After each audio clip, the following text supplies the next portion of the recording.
Continuando con nuestras lecciones en los evangelios, hoy vamos a estar estudiando de este tema que es esencial para nosotros los hijos de Dios.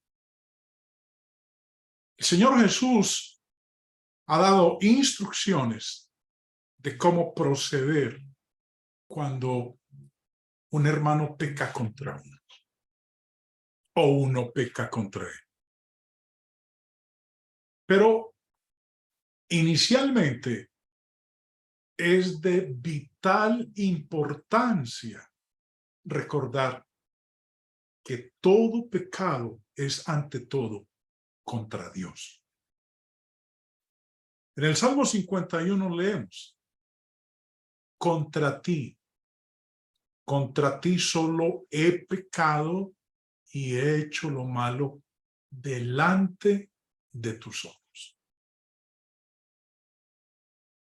En el texto que es la base del estudio de esta tarde, hermanos, el Señor dice, verso 15, Mateo 18:15, por tanto, si tu hermano peca contra ti, ve y repréndele, estando tú y él solos. Si te oyere, has ganado a tu hermano. Pero normalmente, cuando se aborda el tema del pecado, es común la pregunta de ¿quién debe obrar primero? ¿Quién es el que debe actuar primero? Bueno, aquí dice el Señor, si un hermano peca contra mí, yo debo ir y reprender. Pero también, si nos retrocedemos nuevamente al Sermón del Monte, leemos que en el capítulo 5 de Mateo el Señor dijo, por tanto, si traes tu ofrenda al altar y allí te acuerdas de que tu hermano tiene algo contra ti, deja allí tu ofrenda delante del altar y anda, reconcíliate primero con tu hermano y entonces ven y presenta tu ofrenda. Ahora, lo que estamos leyendo aquí, tanto en el capítulo 18 de Mateo como en el capítulo 5 en el Sermón del Monte, es que el Señor está mostrando es que ambos debemos encontrarnos en un punto intermedio. No es que el uno espere que sea el otro el que actúe. Aquí habla del que el que peca contra mí, yo que soy el ofendido, debo ir. Y en el otro caso dice, si me acuerdo de que un hermano tiene algo contra mí, yo debo ir y reconciliarme con él. Entonces vemos, hermanos, la claridad de lo que dice el Señor en esta porción. Tanto el ofendido como el ofensor deben encontrarse en la mitad.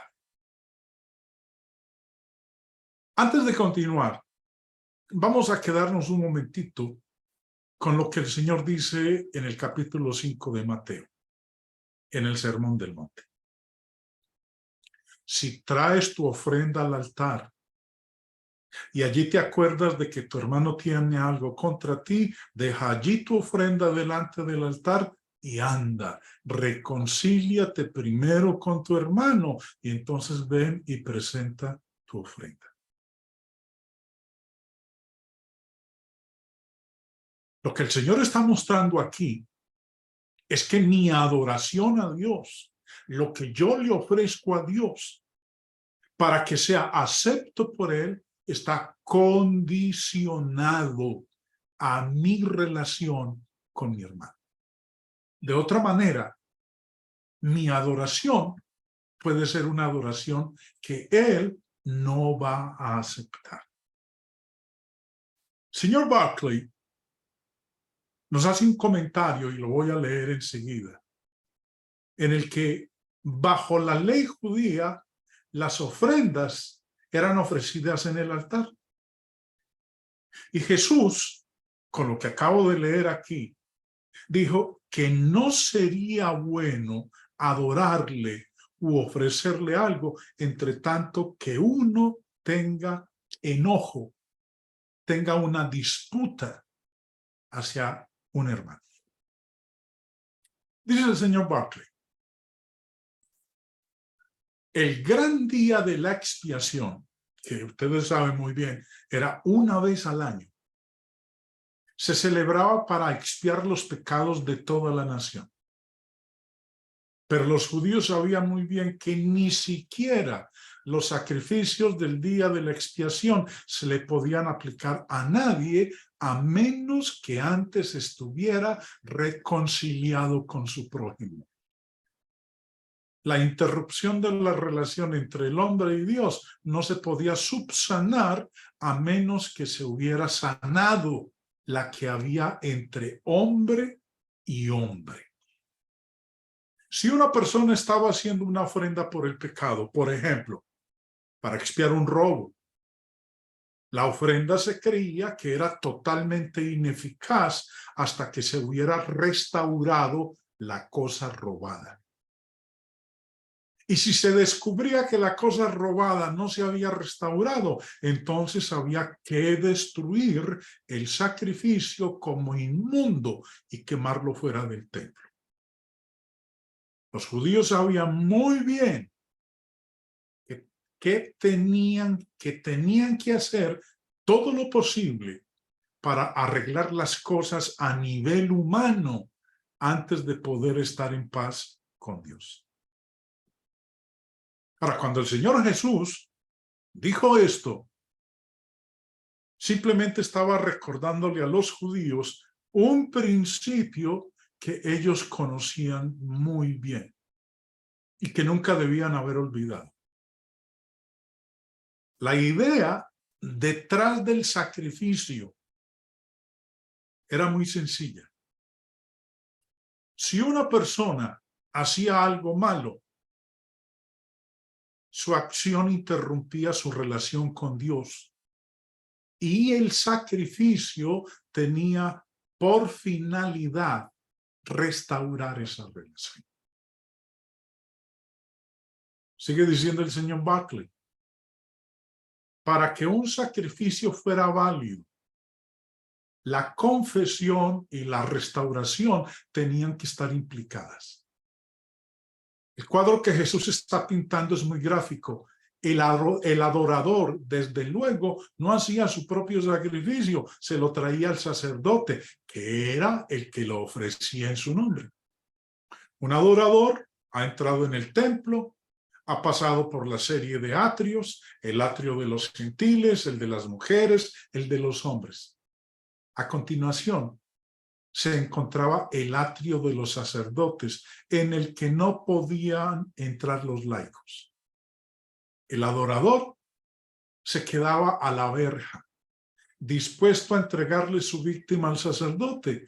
Pone las manos sobre el animal para hacer su confesión y entonces se acuerda de que ha roto con su hermano, del mal que le ha hecho. Si su sacrificio ha de ser válido, debe volver y arreglar la ofensa y restaurar el daño o no servirá de nada. Es lo que el Señor está diciendo aquí. De otra manera, mi adoración es vana. No sirve de nada. En los versos que siguen, el Señor habla de hacer las paces a tiempo. El Señor deja bien claro este hecho fundamental. No podemos estar en paz con Dios a menos que lo estemos con nuestros semejantes. No podemos esperar el perdón a menos que hayamos confesado nuestro pecado. No solo a Dios, sino también a los hombres. Y a menos que hayamos hecho todo lo posible para evitar sus consecuencias prácticas, algunas veces nos preguntamos por qué hay una barrera entre nosotros y Dios. A veces nos preguntamos por qué nuestras oraciones parecen que no sirven de nada.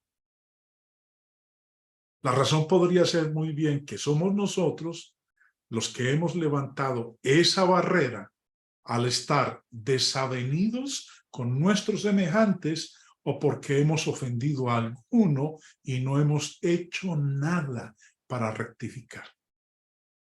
Y aquí el Señor está dando un consejo de lo más práctico. Nos dice que arreglemos las cosas a tiempo antes que se amontonen y causen más problemas en el futuro.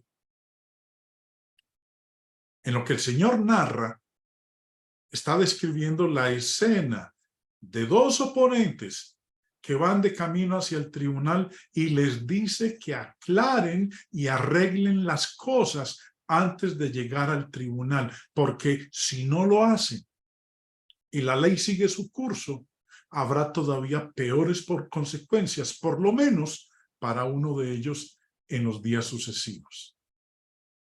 Dice: ponte de acuerdo con tu adversario pronto, entre tanto que estás en el camino. No sea que el adversario te entregue al juez y el juez al alguacil y seas echado en la cárcel. De cierto te digo que no saldrás de allí hasta que pagues el último cuadrante. La escena de los dos oponentes que van juntos de camino al tribunal nos puede parecer a nosotros muy extraña y hasta más bien improbable, pero en el mundo antiguo sucedía a menudo. El señor Macklin en su comentario nos dice: en la ley griega había un proceso de detención que se llamaba apagogé, que quiere decir arresto sumarísimo. En él, el demandante mismo arrestaba al ofensor. Le cogía por el cuello de la ropa y se lo sujetaba de tal manera que, si se resistía, se podía estrangular a sí mismo. Ya se supone que los casos en que ese arresto era legal eran muy pocos y había que coger al malhechor con las manos en la masa. Los crímenes por los que se podía arrestar sumariamente a una persona, como se ha descrito, eran el robo de ropa. Los ladrones de ropa eran la maldición de los baños públicos en la antigua Grecia. Robar carteras, asaltar casas y secuestrar. El secuestro de esclavos especialmente dotados y habilidosos era muy corriente. Además, se podía arrestar sumariamente a alguien cuando se le descubría ejerciendo los derechos de ciudadanía, cuando se le había desposeído de ellos, o si volvía a su estado o ciudad de los que había sido exiliado. En vista de esta costumbre, no era raro ver a un demandante y a un ofensor juntos de camino al tribunal en una ciudad griega.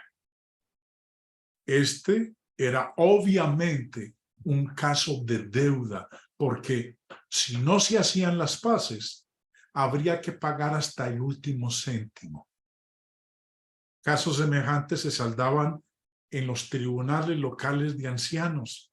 Se les fijaba una fecha en que el demandante y el ofensor tenían que presentarse juntos. En cualquier pueblo y aldea sería probable que se encontraran de camino al tribunal. Cuando se declaraba culpable a una persona, se le entregaba al oficial de la corte. El deber del oficial del tribunal era asegurarse de que la deuda se pagaba debidamente y, en caso contrario, tenía autoridad para meter en la cárcel al ofensor hasta que la pagara. Esta es la situación que Jesús estaba considerando. Hermanos, hablando de nosotros,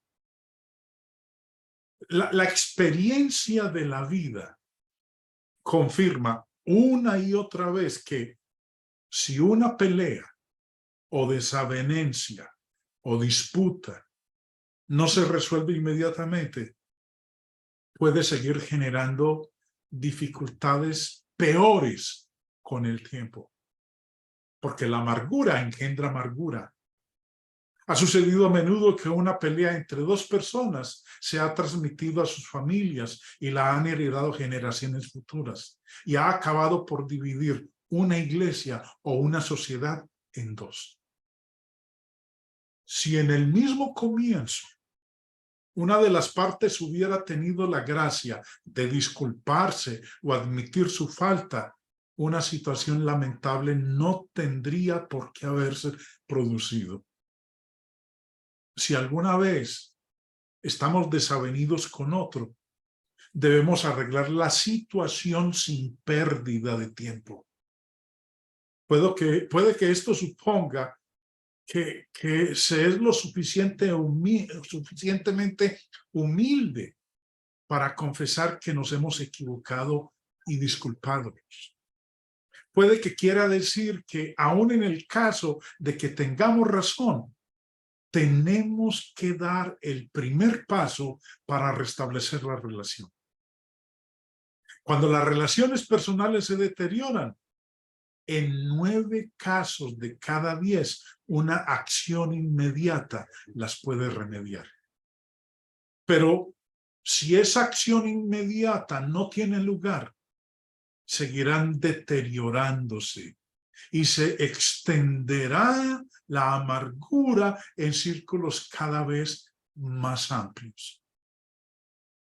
Hoy día, cuando adoramos a Dios, no podemos tener enojo en nuestro corazón hacia alguno si queremos que Dios acepte nuestro servicio. Debemos perdonarnos cuando hacemos algo incorrecto. No vivir bajo un sentimiento de mala voluntad. No hay lugar en nuestro corazón para Cristo y odiarnos los unos a los otros al mismo tiempo.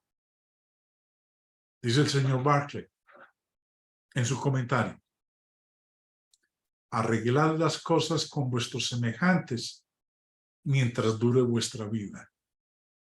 Porque algún día, no sabéis cuándo, la vida llegará a su fin e iréis a presentaros ante Dios, el juez final de todos.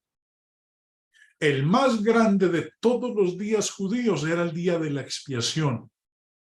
Su sacrificio se creía que expiaba por los pecados conocidos y no conocidos, pero hasta este día tenía sus limitaciones.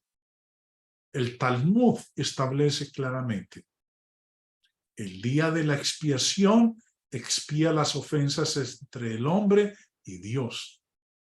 El día de la expiación no expía las ofensas entre el hombre y su prójimo, a menos que el hombre haya arreglado las cosas con su prójimo. El Señor había dicho en el Sermón del Monte: de cierto te digo que no saldrás de allí hasta que pagues el último cuadrante. Aquí tenemos otra vez un hecho fundamental. Una persona no puede estar en paz con Dios si no lo está con sus semejantes. Una persona debe vivir de tal manera que el final la encuentre en paz con todo el mundo. En este versículo 26, el Señor dijo: hasta que pagues el último cuadrante. El término cuadrante viene de este término griego. Y el señor Bain nos explica el significado. Dice: era el cuadrans latino, la cuarta parte de un as, y equivalía a una 16ª parte de un denario. La 16ª parte de un denario. Y recordemos, el denario era el jornal diario de un jornalero y equivalía a casi 4 gramos de plata. Era la 16ª parte de un denario. Y el Señor dijo, no saldrás de allí hasta que pagues el último cuadrante.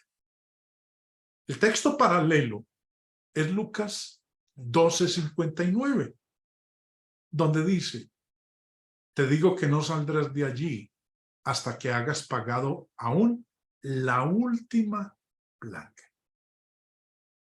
Ahora, para hacernos una idea aproximada de la equivalencia relativa de estas monedas con las monedas actuales, debemos tener presente que el denario era el salario de un obrero. Y cuando el Señor dijo aquí, hasta que hayas pagado la última blanca, el término es este término griego, lepton. Y nos dice el señor Vine, significa, en primer lugar, pelado, y después delgado, fino, pequeño, ligero, y vino a usarse como nombre denotando una pequeña moneda de cobre, a menudo mencionada en la Misná, proverbialmente, como la moneda judía más pequeña. La moneda judía más pequeña. Entonces, si esto es lo que el Señor nos está diciendo, hemos de poner mucha atención en solucionar nuestras situaciones con nuestros hermanos. Marcos 12, la mayoría de nosotros conocemos este pasaje porque es donde el Señor nos habla de la viuda pobre que fue y presentó su ofrenda. Dice, vino una viuda pobre y echó 2 blancas, o sea, un cuadrante. Entonces, llamando a sus discípulos, les dijo, de cierto os digo que esta viuda pobre echó más que todos los que han echado en el arca, porque todos han echado de lo que les sobra, pero esta de su pobreza echó todo lo que tenía, todo su sustento.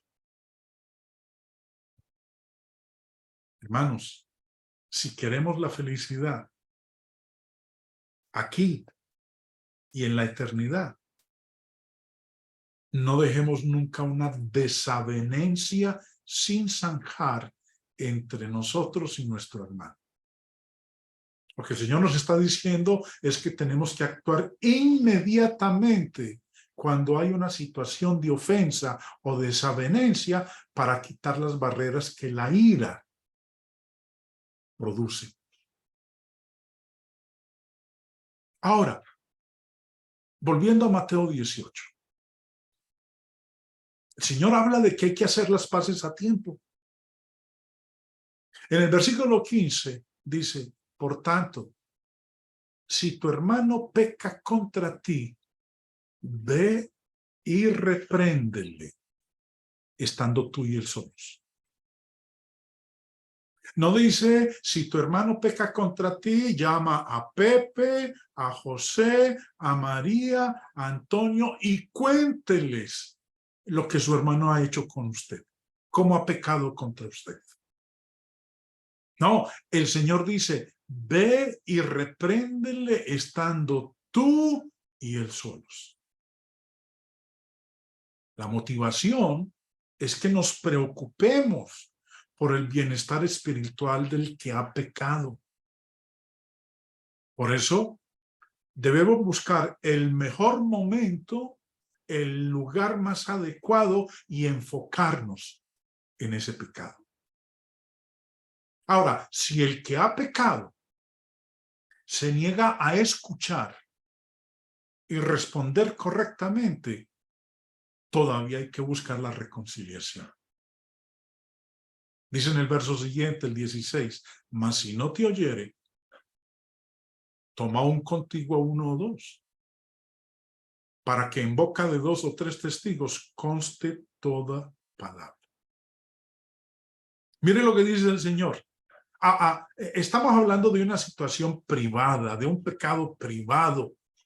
El Señor dice, arréglese en privado primero que todo.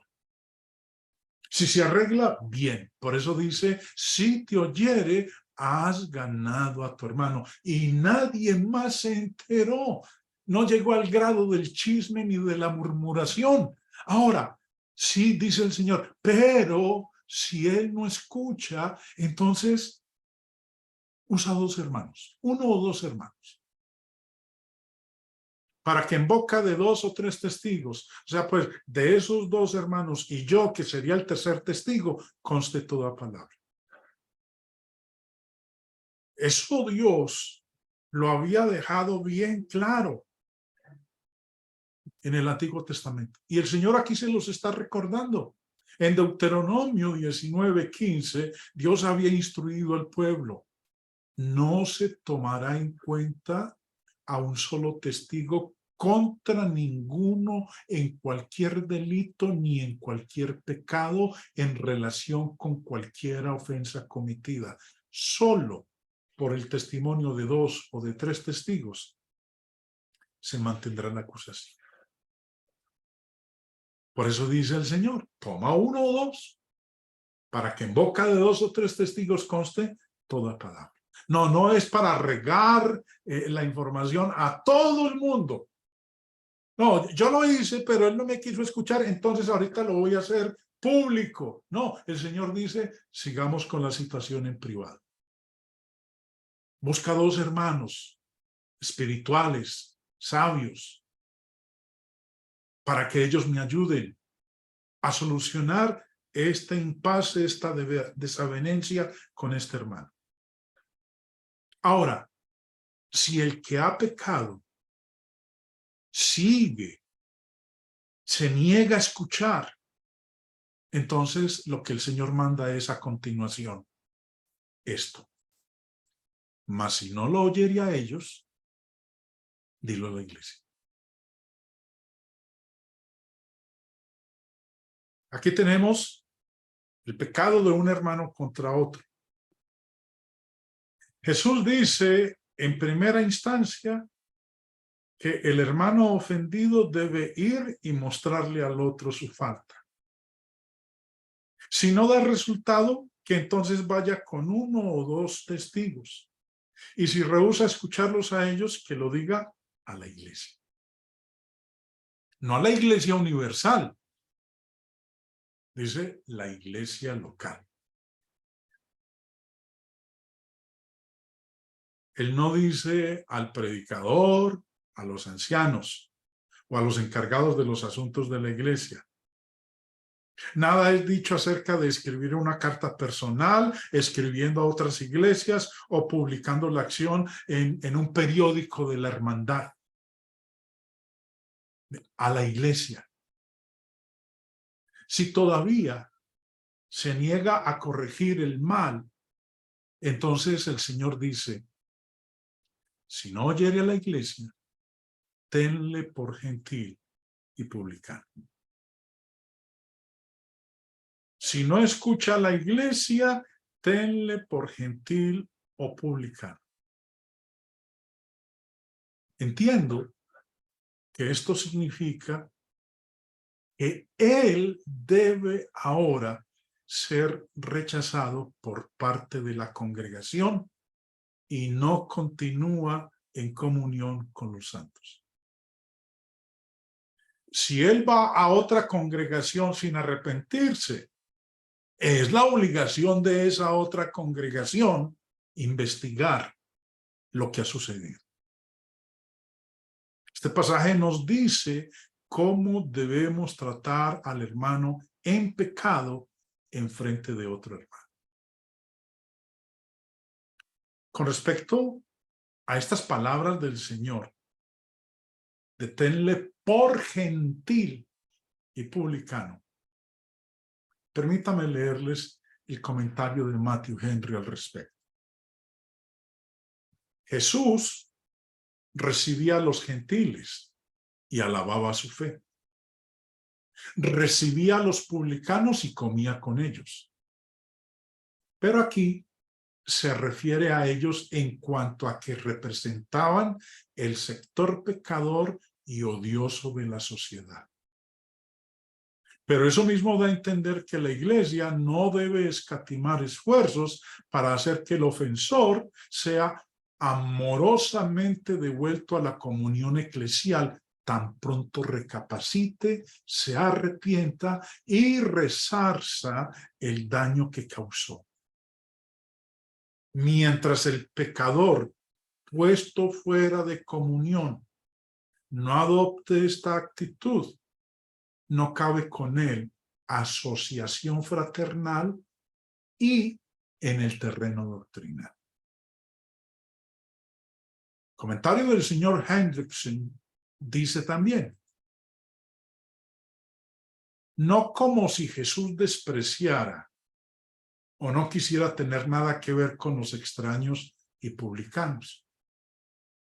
En cuanto a su actitud hacia los no israelitas, o sea, pues los gentiles, véase Mateo 8:11, y hacia los publicanos. Y nosotros ya en otras ocasiones hemos estudiado cómo era el trato del Señor, su actitud con los gentiles y los publicanos.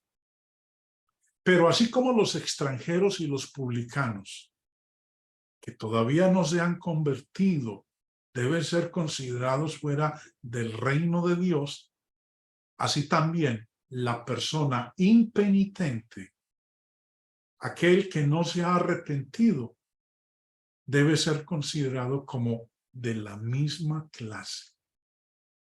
Debido a su propia soberbia, ha perdido el derecho a la membresía de la iglesia y ahora ha llegado a ser el doloroso deber de la iglesia hacer esta declaración para que aún esta severa medida de exclusión pueda, con la bendición de Dios, dar como resultado el arrepentimiento de la persona. En otras palabras, este hermano que pecó se hizo el debido proceso como el Señor lo ha estipulado, debe ser considerado como uno que se opone a la justicia y debe ser excluido de la comunión de los cristianos fieles.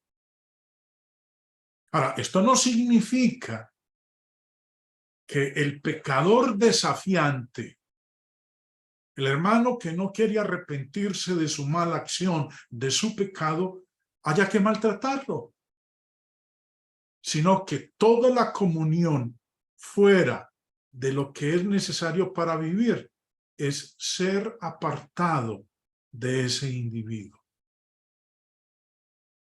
Cualquier individuo que haya sido apartado no debe ser tratado como un enemigo. El Espíritu Santo instruye en 2 de Tesalonicenses 3:6. Pero os ordenamos, hermanos, mire, ordenamos, no es una sugerencia, no es una opinión, os ordenamos, hermanos, en el nombre de nuestro Señor Jesucristo, o sea, pues por la autoridad del Señor, que os apartéis de todo hermano que ande desordenadamente y no según la enseñanza que recibisteis de nosotros. Y si alguno no obedece a lo que decimos por medio de esta carta, a ese señaladlo. Y no os juntéis con él para que se avergüence, mas no lo tengáis por enemigo, sino amonestadle como a hermano. No es nuestro enemigo. No debo darle la espalda. No debo tratarlo como mi enemigo. Es triste ver cómo a veces a estos hermanos que han pecado, que andan desordenadamente, ni les volvemos a dar el saludo. El Señor dice, sigue siendo mi hermano, no lo tengáis por enemigo, sino amonestadle como hermano. Cada vez que tenga la oportunidad, mientras esté en su pecado, si hay la oportunidad, debo amonestarle. No darle la espalda. No que si lo veo caminando por el mismo andén en la calle donde yo voy, o si me encuentro con él en un supermercado, en un centro comercial, entonces yo automáticamente me pase al otro lado para no saludarle. No es mi enemigo, él sigue siendo mi hermano.